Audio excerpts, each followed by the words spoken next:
व्यक्ति अपनी परियोजना के प्रारंभ में योगदान कर सकता।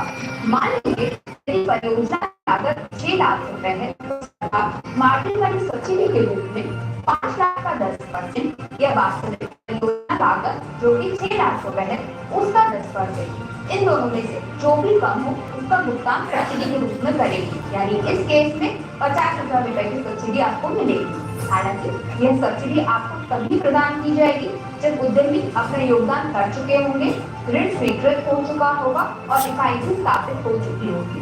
अगर आपकी परियोजना की लागत 5 लाख से अधिक है तो क्या करना है? 5 लाख से अधिक लेकिन 10 लाख की लागत वाली परियोजनाओं के लिए लाभार्थी को अपने आप की आर्थिक व्यवस्था करनी होगी। इस हिस्से पर कोई भी सब्सिडी प्राप्त नहीं होगी। मान लीजिए आपकी परियोजना की लागत 8 लाख रुपए है, तो इस योजना के तहत आपको 5 लाख प्राप्त होगी, लेकिन 8 लाख से अधिक यानी 3 लाख रुपए की व्यवस्था आपको करनी होगी। यह एक संयुक्त ऋण, इसका मतलब इसमें दोनों तरह के लोन शामिल होंगे, टर्म लोन दीर्घकालीन निवेश के लिए और वर्किंग कैपिटल आपकी दैनिक व्यापारिक जरूरतों के लिए। कुल परियोजना लागत का कम से कम 10% टर्म लोन के रूप में दिया जाएगा। अब अनुगमन करना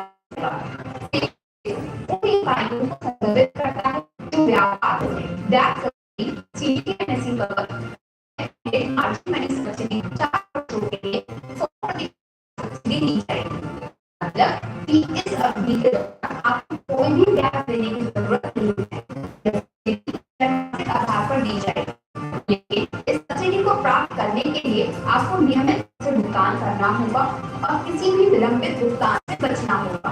बैंक या वित्तीय संस्थान द्वारा विलंबित भुगतान पर जो भी पेनल्टी ब्याज लगाया जाएगा वह ब्याज सब्सिडी के तहत कवर नहीं किया जाएगा।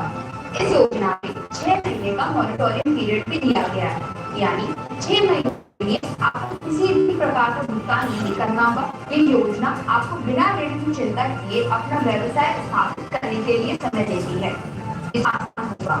सीडीएमएससी 4 वर्षों तक आवश्यक धनराशि का भुगतान भी लाभार्थी के लिए 1% तक होगा। इस योजना का लाभ लेने के लिए आवेदक की आयु 21 वर्ष से 40 वर्ष तक के बीच में होनी चाहिए। आवेदक को कम से कम कक्षा करनी होगी, तो आवेदक का कार्यक्रम के तहत शिक्षण प्राप्त होना आवश्यक है, जैसे विश्वकर्मा श्रम सम्मान योजना, एक जिला एक विभाग ओपी प्रशिक्षण और योजना एसटी समझते हैं। आवेदन के प्रति आवेदन अपने आवेदन ऑनलाइन आधिकारिक एमएसएमई पोर्टल msme.gov.in के माध्यम से जमा करना प्रमाण शामिल है। सत्यापित आवेदन पत्र संबंधित बैंकों को प्रोसेसिंग के लिए भेजे जाएंगे। बैंक परियोजना सब्सिडी और वित्तीय सहायता सीधे आवेदक खाते में जमा कर दी जाएगी। ऋण राष्ट्रीयकृत, अनुसूचित, ग्रामीण और अन्य आरबीआई द्वारा अनुमोदित वित्तीय संस्थानों के द्वारा प्राप्त किया जा सकेगा। लेकिन ध्यान रखें, कुछ प्रकार की परियोजनाएं इस योजना के तहत वित्तीय सहायता प्राप्त करने के लिए अयोग्य हैं।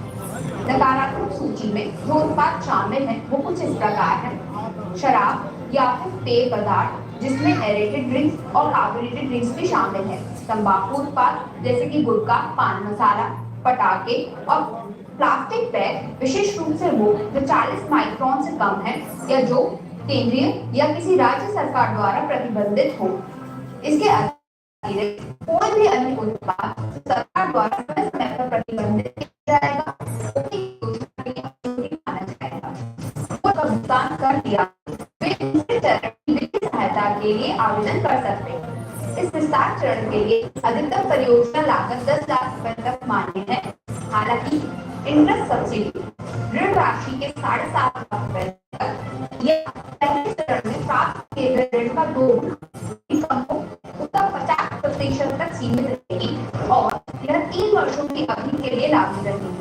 अब समझते हैं कि ये कैसे काम करेगा।